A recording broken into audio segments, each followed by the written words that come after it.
हर हर महादेव। जय माता अहोई की। प्रिय श्रोताओं, आइए सुनते हैं अहोई अष्टमी व्रत की कथा। अगर आप इस कथा को पूरा सुनते हैं तो आपकी भी संतान दीर्घायु और सुखी संपन्न रहेगी। तो चलिए कथा को आरंभ करते हैं। एक साहूकार के 7 बेटे, 7 बहुएं और एक कन्या थी। उसकी बहुएं कार्तिक मास के कृष्ण पक्ष की अष्टमी को अहोई माता के पूजन के लिए जंगल में अपनी ननद के साथ मिट्टी लेने के लिए गईं। मिट्टी निकालने के स्थान पर ही एक स्याहू की मान थी। मिट्टी खोदते समय ननद के हाथ से स्याहू का बच्चा चोट खाकर मर गया। तब स्याहू की माता बोली, अब मैं तेरी कोख बांधूंगी, अर्थात अब तुझे मैं संतान विहीन कर दूंगी। उसकी बात सुनकर ननद ने अपनी सभी भाभियों से अपने बदले में कोख बंधा लेने के लिए आग्रह किया, परंतु उसकी सभी भाभियों ने उसके प्रस्ताव को अस्वीकार कर दिया। परंतु उसकी छोटी भाभी ने कुछ सोच समझकर अपनी कोख बंधवाने की स्वीकृति ननद को दे दी। उसके बाद उस भाभी को जो भी संतान होती वे 7 दिन के बाद ही मर जाती। एक दिन पंडित जी को बुलाकर इस बात का पता लगाया गया। पंडित जी ने कहा, तुम काली गाय की पूजा किया करो। काली गाय रिश्ते में स्याहू की सहेली लगती है। वह यदि तेरी कोख छोड़ दे तो बच्चे जीवित रह सकते हैं। पंडित जी की बात सुनकर छोटी बहू ने दूसरे दिन से ही काली गाय की सेवा करना प्रारंभ कर दिया। वह प्रतिदिन सुबह सवेरे उठकर गाय का गोबर आदि साफ कर देती। गाय ने तब अपने मन में सोचा कि यह कार्य कौन कर रहा है, इसका पता लगाऊंगी। दूसरे दिन गाय माता सुबह उठकर क्या देखती हैं कि उस स्थान पर साहूकार की एक बहू झाड़ू बुहार करके सफाई कर रही है। गौ माता ने उस बहू से पूछा कि तू किसके लिए मेरी इतनी सेवा कर रही है और तू मुझसे क्या चाहती है? जो कुछ तेरी इच्छा हो वह मुझसे मांग ले। तब साहूकार की बहू ने कहा, स्याहू माता ने मेरी कोख बांध दी है, जिससे मेरे बच्चे जीवित नहीं बचते हैं। यदि आप मेरी कोख खुलवा दे तो मैं आपका बहुत उपकार मानूंगी। तब साहूकार के बहू की बात सुनकर गाय माता ने उसकी बात मान ली और उससे साथ लेकर 7 समुद्र पार स्याहू माता के पास ले चली। रास्ते में कड़ी धूप से व्याकुल होकर दोनों एक पेड़ की छाया में बैठ गईं। जिस पेड़ के नीचे वह दोनों बैठी थीं, उस पेड़ पर गरुड़ पक्षी का एक बच्चा रहता था। थोड़ी ही देर में एक सांप आकर उसके बच्चे को मारने लगा। इस दृश्य को देखकर साहूकार की बहू ने उस सांप को मारकर एक डाल के नीचे छिपा दिया और उस गरुड़ के बच्चे को मरने से बचा लिया। इसके बाद उस पक्षी की माँ ने वहाँ रक्त पड़ा देखकर साहूकार की बहू को चोट से मारने लगी, ये सोचकर कि शायद इसने मेरे बच्चे को मार दिया है। तब साहूकार की बहू ने कहा कि मैंने तेरे बच्चे को नहीं मारा है, तेरे बच्चे को तो डसने के लिए एक सांप आया था। तेरे बच्चे को डसने के लिए एक सांप आया था, मैंने उसे मारकर तेरे बच्चे की रक्षा की है। मरा हुआ सांप डाल के नीचे दबा हुआ है। तब बहू की बातों से वह थोड़ी क्रोध से शांति पाई और फिर उसके बाद जाके अपने बच्चे को देखा तो उसका बच्चा सही सलामत था।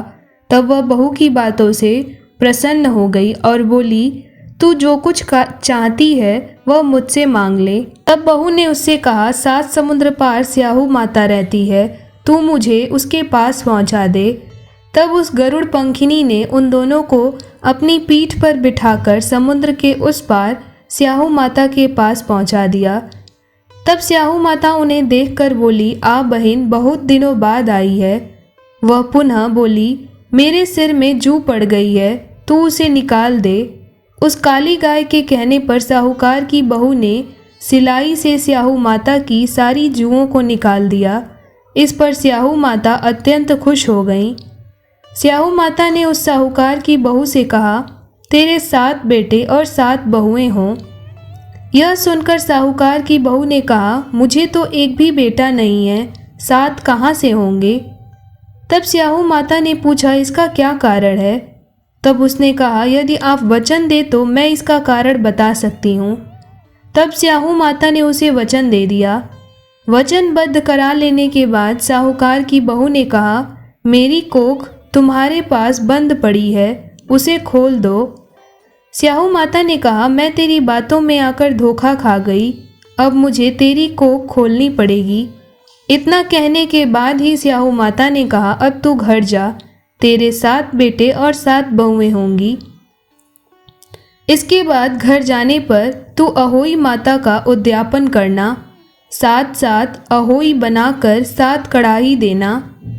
उसने घर लौटकर देखा तो उसके 7 बेटे और 7 बहुएं बैठी हुई मिली।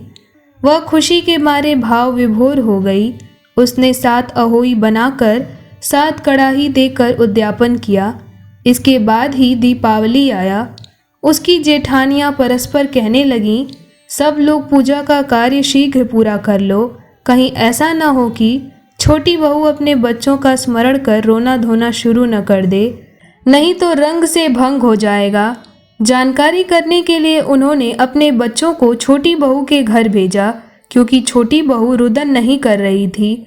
बच्चों ने घर जाकर बताया कि वह वहाँ आटा गूंथ रही है और उद्यापन का कार्यक्रम चल रहा है।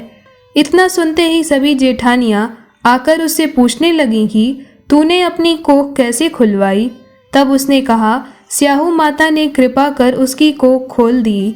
सब लोग अहोई माता की यह सुनकर जय जयकार करने लगे और उस दिन से सभी बहुओं ने अहोई माता की कृपा समझ ली कि किस प्रकार छोटी बहू के 7 बच्चों की मृत्यु होने के पश्चात भी अहोई माता की कृपा से फिर से उसके बच्चे जीवित हो उठे। हे स्याहू माता, जैसे साहूकार के बेटे की कोख खोली, वैसे ही इस कथा को कहने वाले और सुनने वाले और सबकी परिवार सभी माताओं की कोख खुलती जाए, ऐसी कृपा करना। तो प्रेम से बोलिए अहोई माता की जय। जय श्री गणेश भगवान की। एक बार एक गांव में एक बुढ़िया माई अपने बेटा और बहू और 2 पौत्रों के साथ रहती थी। बुढ़िया माई गणेश भगवान की परम भक्त थी। रोज सुबह नहा धोकर घंटों भगवान गणेश जी की पूजा पाठ किया करती थी, लेकिन उसकी बहू को ये सब पसंद नहीं आता था। बुढ़िया का बेटा जब काम पर चला जाता तो उसकी बहू अपनी सास से रोज लड़ाई झगड़ा करती और कहती कि आप घंटों गणेश भगवान की पूजा पाठ में लगी रहती हो, अपने पौत्रों का ध्यान क्यों नहीं रखती ताकि मैं घर का सारा काम कर सकूं और बच्चों की देखभाल भी करो। मुझसे आपका रोज पूजा पाठ करना पसंद नहीं आता। रोज रोज के क्लेश से बुढ़िया माई अत्यंत दुखी हो गई। एक दिन बुढ़िया माई ने अपने मन की बात अपनी सहेली को बताई तो उसकी सहेली बोली कि अरे बहन, यह तो घर घर की कहानी है, मेरी बात मान, तू अपनी रोटी पानी लेकर गांव के गणेश मंदिर में चली जाया कर, वहीं अपना समय पूजा पाठ में बिताया कर और वहीं दोपहर में चबूतरे पर बैठकर अपना भोजन खा लिया कर और वहीं आराम कर ले और शाम को घर चली आना और बेटा बहू से कह देना कि मैं कीर्तन में जा रही हूँ। बुढ़िया माई को अपनी सहेली का सुझाव अच्छा लगा। वह घर आई और अपने बेटा और बहू से बोली कि मैं गांव में कीर्तन में जा रही हूँ, मैं रोज़ वहाँ जाया करूँगी, सुबह की रोटी पानी और सब कुछ वहीं जाकर करूँगी और वहीं खा लूँगी, शाम को ही घर आऊँगी। तब बेटा अपनी माँ से बोला कि माँ, तू चली जाया कर, जैसा तेरा मन करे वैसा ही कर। उस समय बहू अपनी सास से कुछ नहीं बोल पाई। अब बुढ़िया माई रोज नहा धोकर गांव के गणेश मंदिर में चली जाती और बड़ी ही शांति से पूजा पाठ करती, वहीं चबूतरे में बैठकर अपनी रोटी भी खा लेती और वहीं शांति से सो जाती और फिर जब शाम हो जाता तो घर को वापस लौटती। इस तरह समय बीतने लगा। पीछे से बहू अपने माता पिता व भाई बहन को घर बुलाकर हलवा पूरी खीर पकौड़ा खूब मालपुआ आदि बना बनाकर खिलाने लगी और शाम होने से पहले उसके मायके वाले वापस अपने घर को चले जाते। तब एक दिन जब सास मंदिर जाने लगी तो उसने अपनी बहू से भोजन मांगा। गुस्से में भरी बहू अपनी सास को ठंडी बासी रोटी कपड़े में बांध कर दे दी। लेकिन फिर भी बुढ़िया माई ठंडी बासी रोटी ही खुशी खुशी लेकर मंदिर में चली गई। बुढ़िया माई जब भी पूजा करती तो गणेश भगवान जी से कहती, हे गणेश भगवान जी, मेरी बहू को सद्बुद्धि दो, मेरे बेटे और पोते खूब तरक्की उन्नति करें, मेरा घर हमेशा धन धान्य से भरा रहे, मेरे घर पर कभी कोई विपत्ति न आवे। तब गणेश भगवान सोचने लगे कि यह मेरी परम भक्त रोज ठंडी बासी रोटी खाती है और उसकी बहू रोज पीछे से मालपुए आदि बनाकर अपने मायके वालों को खिलाती है और खुद भी खाती है। इसकी बहू बड़ी चालाक है, लेकिन यह मेरी भोली भक्त फिर भी बहू और बेटों के लिए दुआएं कर रही है। इसकी बहू को तो कुछ न कुछ पाठ पढ़ाना ही पड़ेगा। तब भगवान गणेश को एक उपाय सूझा। उन्होंने बड़ी ही चतुरता से जो भी उसकी बहू मालपुए और अच्छे अच्छे पकवान बनाती उसे अदला बदली करके बुढ़िया को दे देते और जो भी बासी चीज़ें होती वो उसकी बहू के लिए रख देते और उधर बहू को खाने में ठंडी बासी रोटी खाने को मिलती। ठंडी बासी रोटी देखकर बहू के मायके वाले बोले कि अरे तू हमें बासी रोटी खाने के लिए बुलाती है, अब हम तेरे घर नहीं आएंगे। बहू ने अपने मायके वालों को बहुत समझाया कि मैंने तो खीर पूरी बनाई थी, लेकिन पता नहीं ये बासी रोटी में कैसे बदल गई। लेकिन उसके मायके वाले नाराज़ होकर चले गए। उस दिन बहू को बासी रोटी ही खानी पड़ी। अगले दिन फिर सास के जाने के बाद बहू ने दाल बाटी चूरमा बनाया और अपने मायके वालों को फिर से बुलाया। जैसे ही उसके मायके वाले भोजन करने बैठे तो दाल बाटी चूरमा की जगह बासी रोटी मिला। बहू के तो आश्चर्य का ठिकाना न रहा। उसके मायके वाले फिर से बहुत नाराज़ होकर बोले कि तू झूठ बोलती है, तूने दाल बाटी चूरमा तो बनाया नहीं और ये बासी भोजन लाकर हमें परोस दिया। तू हमें भिखारी समझती है जो ये बासी चीज़ें लाकर खाने के लिए देती है। उधर उसकी सास जब खाने बैठी तो उसे दाल बाटी चूरमा मिला। उसकी सास को समझ नहीं आ रहा था कि आजकल उसकी बहू इतने नए नए व्यंजन खाने को क्यों देती है।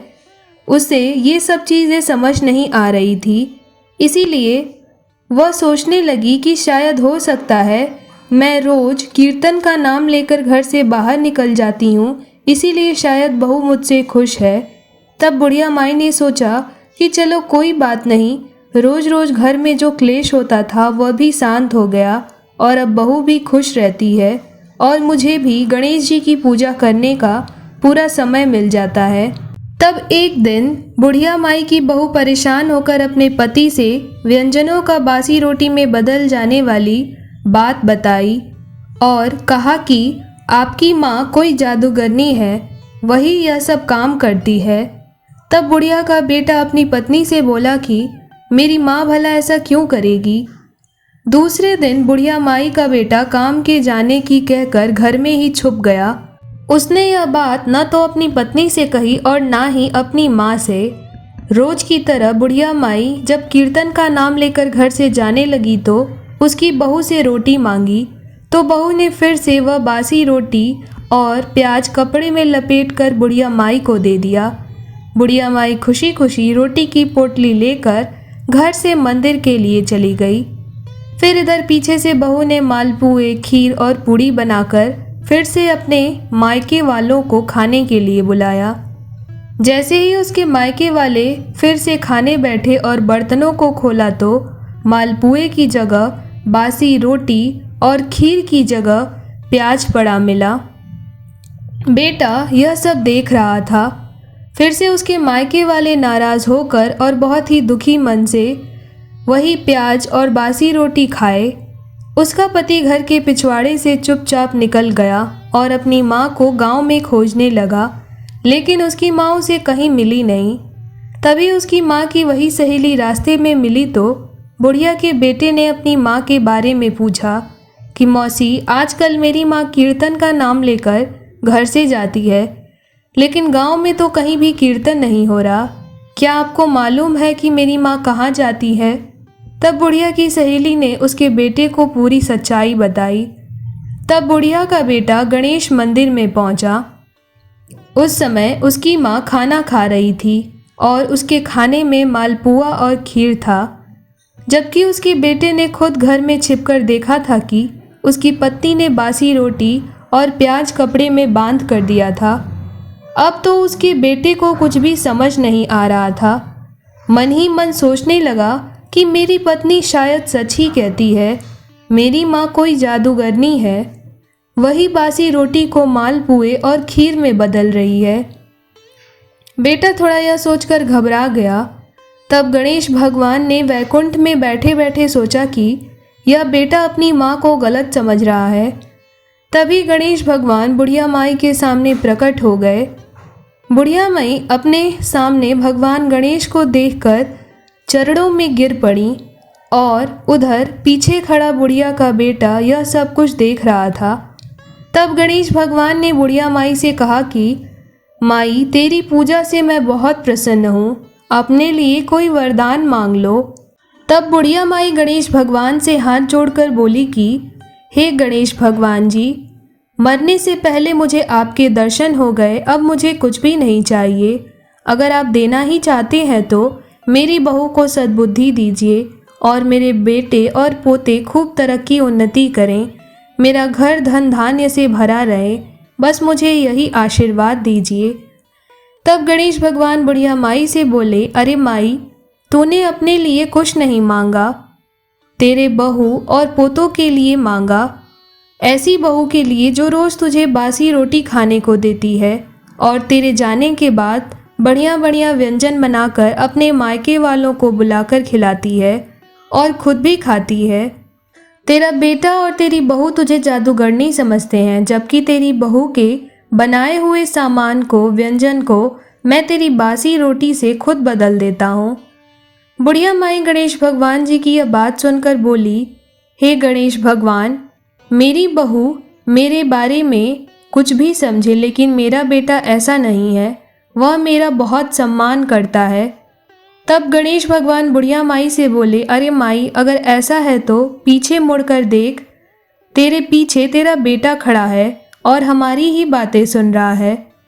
तभी बुढ़िया माई ने पीछे मुड़कर देखा तो उसका बेटा पेड़ के पीछे नजरें नीची किए खड़ा था।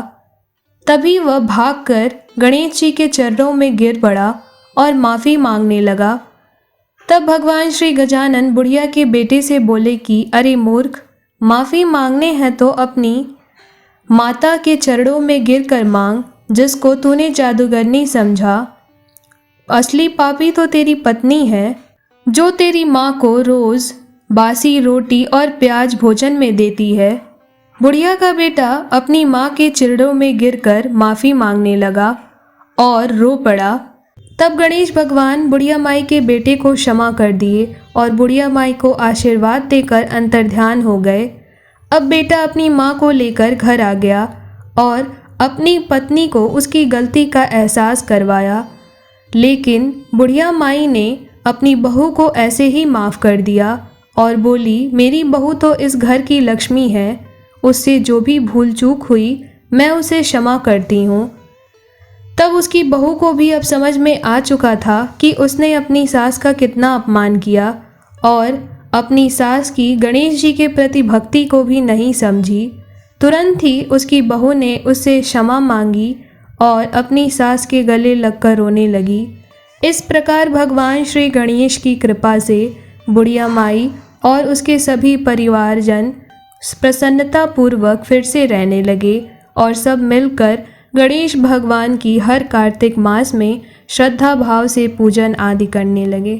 तो प्रेम से बोलिए गणेश भगवान की जय, अहोई माता की जय। जय जय श्री राधे।